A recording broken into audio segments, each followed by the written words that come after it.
I am a 38-year-old man, happily married to a 41-year-old woman for about 15 years. We have two great kids in elementary school. Initially, our relationship was smooth and problem-free, but things took a turn for the worse after we got married. Despite our efforts to fix things, we couldn't maintain stability. I constantly tried to meet her ever-changing expectations, and it felt like as soon as I solved one problem, another one emerged. This cycle was exhausting, making me feel tired and disappointed. A few weeks ago, I made the tough choice to move out of our house. In December, she confided in me that she considered herself frigid and had no interest in being close, even though I had stopped initiating closeness a few years ago. She claimed it was unique to her. We sought therapy to address our closeness issues, discovering her past trauma. We spent several years in therapy, even seeking specialized help from another therapist. Despite our best efforts, our situation deteriorated, and for the last 7 years, we've had no bed life. I've battled mild depression throughout my life and eventually needed medication to cope. The combination of these meds and my kids prevented me from breaking down. In the new year, I noticed restlessness in my wife. She started reconnecting with old friends in different states, some of whom were going through divorces. After spending time with them, she confessed she wanted a divorce. The pain from our relationship struggles became unbearable. This time, it felt like I was mourning the loss of our entire family. As I dealt with my emotions, I began to reorganize my life whenever I could. I'm currently in the process of getting things in order. She's currently on a work break, and almost every day when I come home with the kids, she's absent. She retreats to our bedroom, and at times, her dissatisfaction with the kids or me has led me to take them to their grandparents to protect them from the tense atmosphere at home. During these tough times, I only reached out to my brother and his wife for support. Given my mother's ongoing battle with cancer, I didn't want to burden them further. But one weekend, things changed. During a rare free moment, my wife chose to spend time with her old friends. Feeling out of place, I asked my brother for a conversation. During our talk, he mentioned that his wife wanted to discuss something important, and his words shocked me. He suggested, maybe you should consider not delaying the divorce and talk to our parents. He revealed that a few years ago, they had an affair during a family holiday.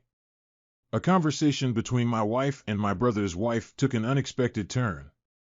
My wife said, if we ever get divorced, I'll take everything he has from him. My heart raced, and I had a panic attack, the first since my teenage years. Her statements were so out of character that I couldn't believe she was serious. I turned to my brother for answers, desperate to know if it was a joke. His wife confirmed that my wife was serious. She then shared this revelation with my parents. I also offered financial help a couple of times. She expressed frustration with the slow progress in treatment and difficulty in moving her toe correctly. Furthermore, she mentioned that she's not allowed to drive for health reasons. During our conversation, she told me she's heavily involved in physical exercises, which brought a faint smile to my face for the first time since I found the incriminating photos and videos. She also spoke of financial difficulties and doubts about selling the house where she now lives with someone else. Moreover, she expressed concerns about how she'll manage her time with the children upon returning to work.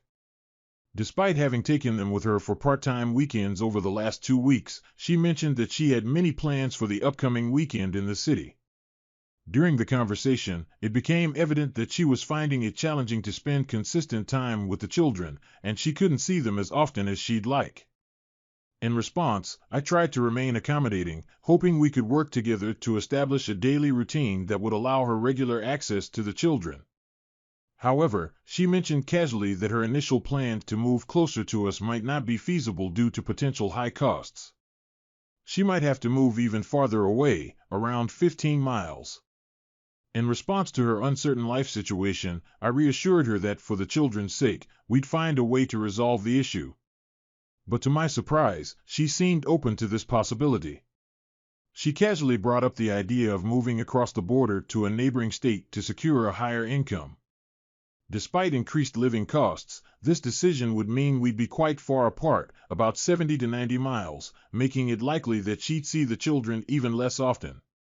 I couldn't help but feel disheartened, as I could hardly imagine how such a significant move would align with the children's schedule and well-being. As I watched the situation unfold and considered our shared responsibilities, I couldn't shake the feeling that she was becoming less interested in our children, almost as if she were trying to shift her parental duties onto me. The thought that she wanted to move so far away from the children we brought into this world troubled me deeply. After making the decision to unravel the situation, I embarked on an investigation to uncover more pieces of the puzzle. In the course of this investigation, I delved into her lover's social media account and stumbled upon explicit evidence about her partner. This revelation was a harsh reality for her. It became evident that she was willing to forsake her own children to be closer to her lover. Her choice to relocate was primarily motivated by the opportunity to be with her lover, leading her to consider abandoning our children and parental responsibilities, leaving me as the sole caregiver. Simultaneously, she aimed to keep up the appearance of a responsible mother in front of family and friends. I couldn't fathom how one could upend their entire life and schedule based on their lover's whims. I was devastated, filled with heartache and anger. I couldn't let her shirk her responsibilities as a parent. Observing her attempt to maintain the facade of a caring mother while planning to desert our family, I took decisive action.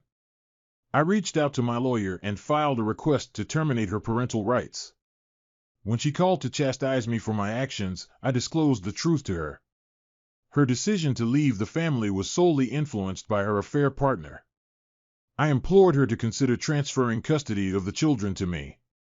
During our conversation, it seemed like she might agree, but her stance quickly changed when I mentioned that I wouldn't hide the truth. She reacted with anger and surprise. She flatly refused to relinquish her parental rights, stubbornly upholding the facade of motherhood despite her actions suggesting otherwise.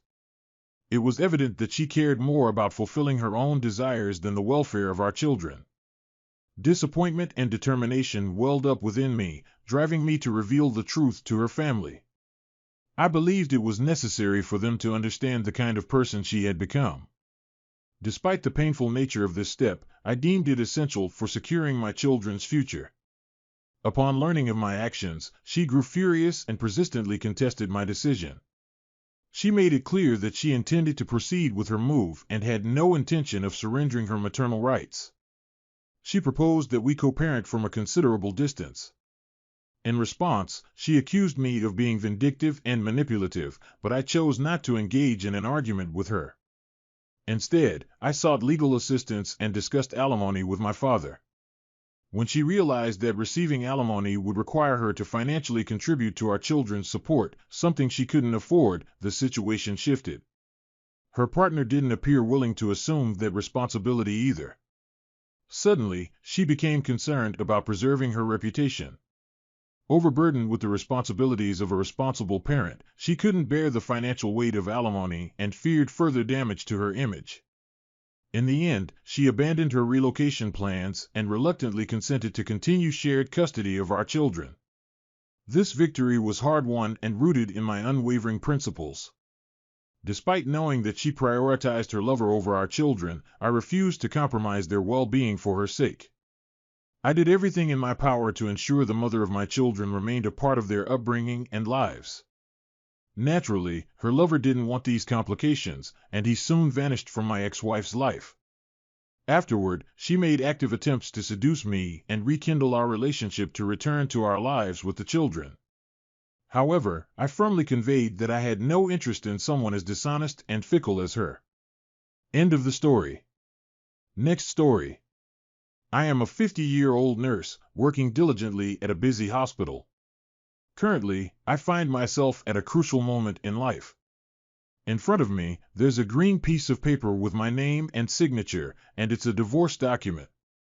As I look at it, I let out a heavy sigh. Let me introduce you to my wife, Mary, who happens to be 3 years younger than me. Our story started 5 years ago when I got married at the age of 45.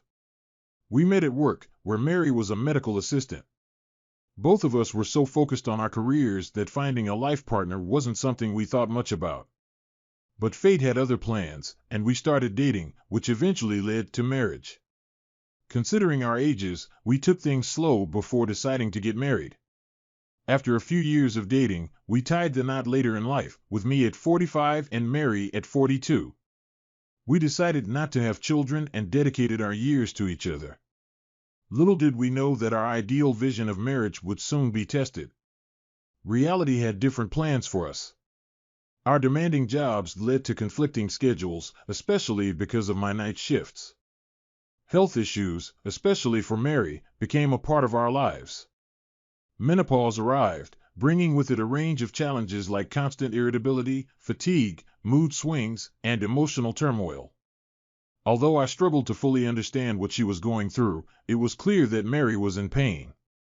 Our lives became filled with minor disputes, and our relationship was overshadowed by exhaustion and dissatisfaction. Over 5 years, our affection had turned into indifference. I began to question the purpose of our relationship. Every day felt like a battleground, with arguments and bitter exchanges. Was this the life we were meant to live? My thoughts were interrupted when Mary returned home. She greeted me apathetically as she entered. Hiding the divorce papers under the table, I waited for her in the living room. When she appeared, her mood matched the cold atmosphere. Even a simple hi felt like a reminder of the love that had faded away. Summoning my courage, I brought up the topic of divorce. Mary's reaction was unexpectedly calm. She showed no surprise or sorrow. Her composed demeanor reflected acceptance. Her response matched the frigid state of our relationship. With few words exchanged, I handed her the divorce papers, and she signed them without hesitation. Tomorrow, I plan to submit these papers to City Hall, marking the end of a 5-year chapter in our lives. At this turning point, I reflect on the journey I embarked on. A late marriage born from work, a union that showed promise but succumbed to its challenges. As I stand on the edge of change, I think about the choices that brought us here. Sometimes, life's complexities unravel even the strongest bonds, leaving behind memories of what was and what might have been. "I'll prepare dinner one last time," Mary said, her voice filling the kitchen as she started cooking. Even after signing the divorce papers, Mary's demeanor remained unchanged. The routine continued. She ate her dinner and went to bed early. It felt strangely surreal how nothing seemed different on the surface, but beneath it, change had indeed occurred. I realized this just before bedtime. Our bedroom looked the same, but something had shifted. We slept in separate beds, a practice that had become unfamiliar over time. Sharing a bed had become a rarity, replaced by the quiet separation of separate sleeping arrangements. As I struggled with sleeplessness, Mary initiated a conversation. The distance between us had limited meaningful exchanges, but tonight was an exception.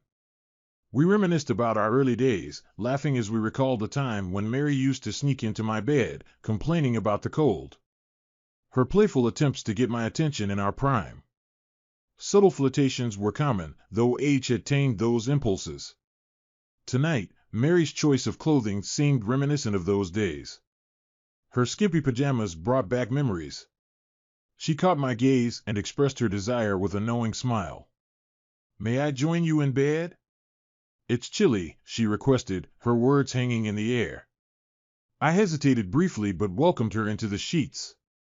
We acknowledged the passage of time, no longer the young lovers of the past, now on the brink of parting ways.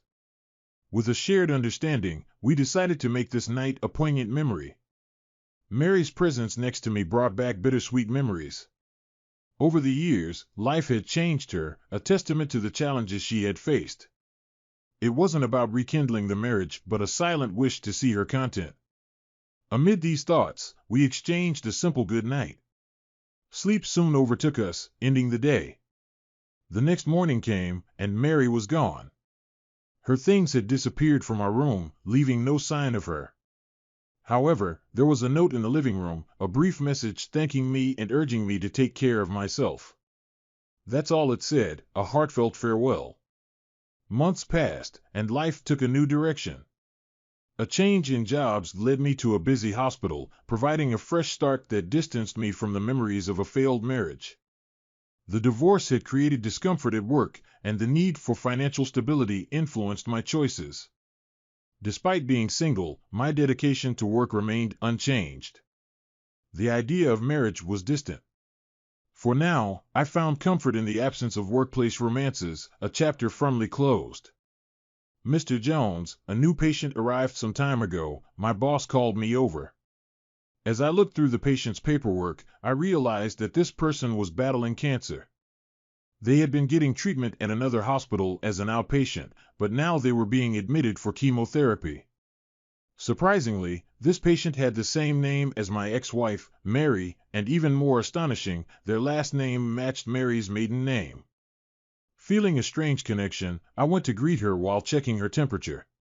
"Excuse me, it's time for your temperature check," I said as I entered the private room.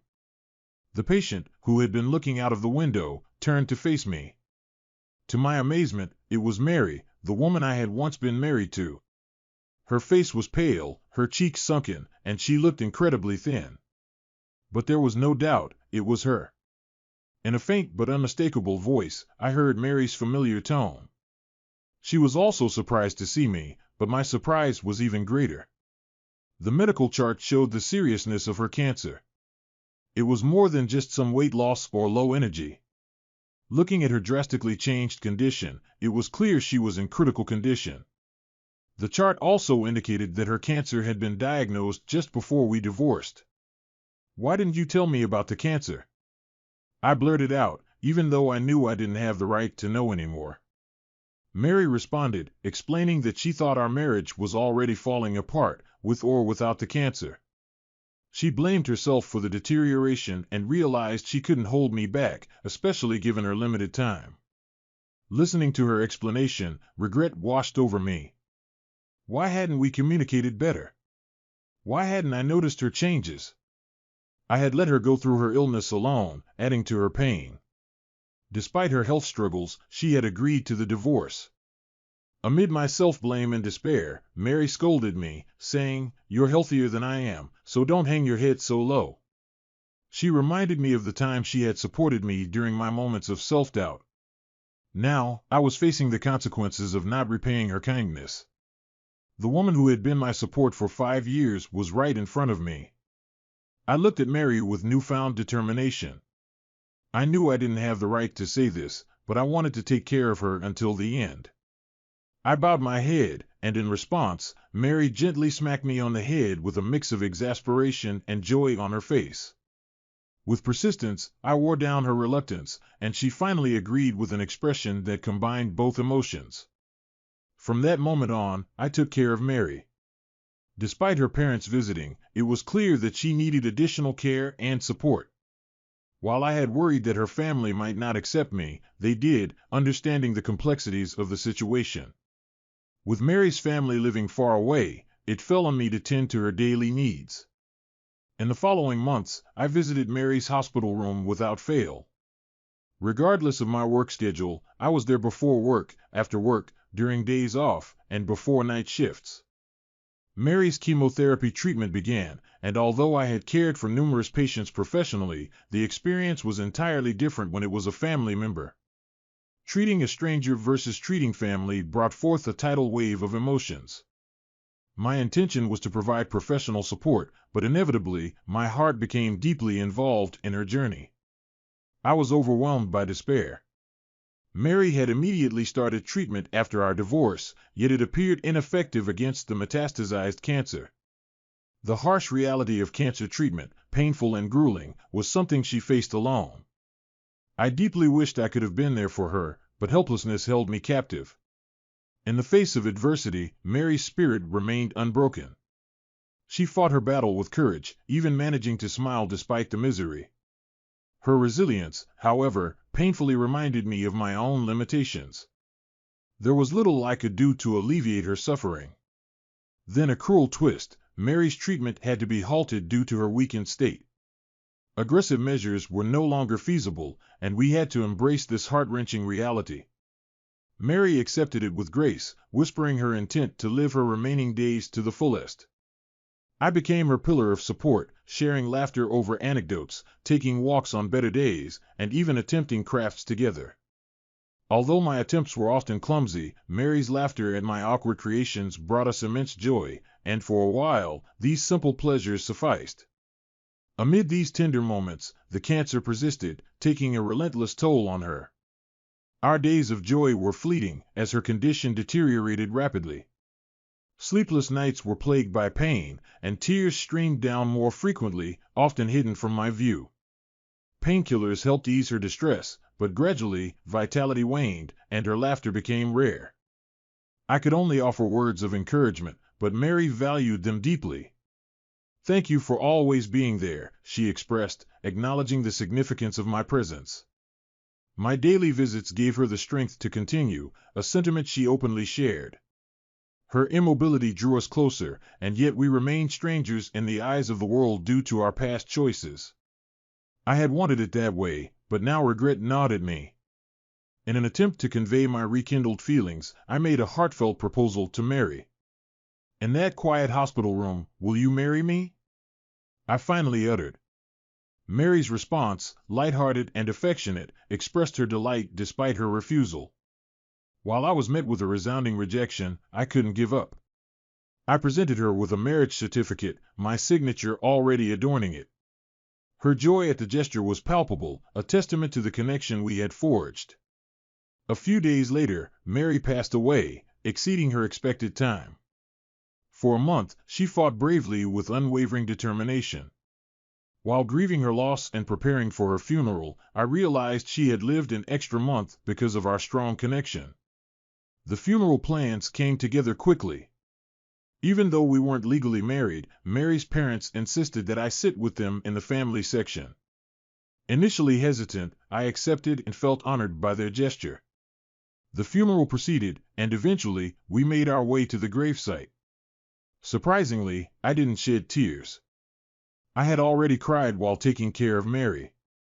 As we waited for the final part of the burial, I sat on a bench, staring blankly at the sky. Mary was no longer in this world, leaving a void in my heart. Unexpectedly, Mary's mother noticed me. She softly said, "Ken, you were here." Her red, swollen eyes revealed the depth of our shared grief. Her sorrow was undoubtedly deeper than mine, as she had lost her daughter. She gave me a letter that Mary had intended to receive on the day of her funeral. With a trembling heart, I received the letter and a diary that Mary had left behind. Opening the diary, I found it to be as simple and genuine as Mary herself. It began with short notes about everyday things, but became more detailed when we met. It chronicled our dates, my job evaluations, our conversations, and even the ordinary mishaps of our life together. The entries shifted from notes about me to reflections on her own feelings. As she approached menopause, her tone changed. She expressed frustrations and regrets, especially about how she had directed her frustrations at me. She regretted her inability to have productive conversations and acknowledged my growing emotional distance. The last pages of the diary were filled with a heavy sense of remorse, a recurring theme day after day. One specific date in the diary caught my attention. It was a month before our divorce, the day she learned of her cancer diagnosis. She had deliberately hidden her emotions from me, keeping a tough exterior. A particular entry stood out, the day I had proposed divorce. Her words painted a picture of her happiness as she reminisced about our earlier, happier times. But then her entry abruptly ended, leaving me with the weight of her unspoken thoughts. I hadn't realized how deeply she had been thinking about me. With a heart full of emotion, I turned to the letter.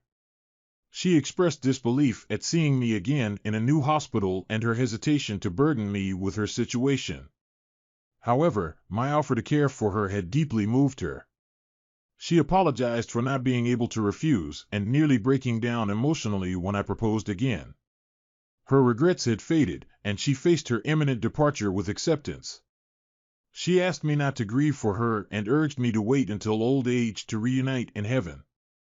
Her final wish was clear, that if my feelings remained unchanged, we would marry again in the afterlife.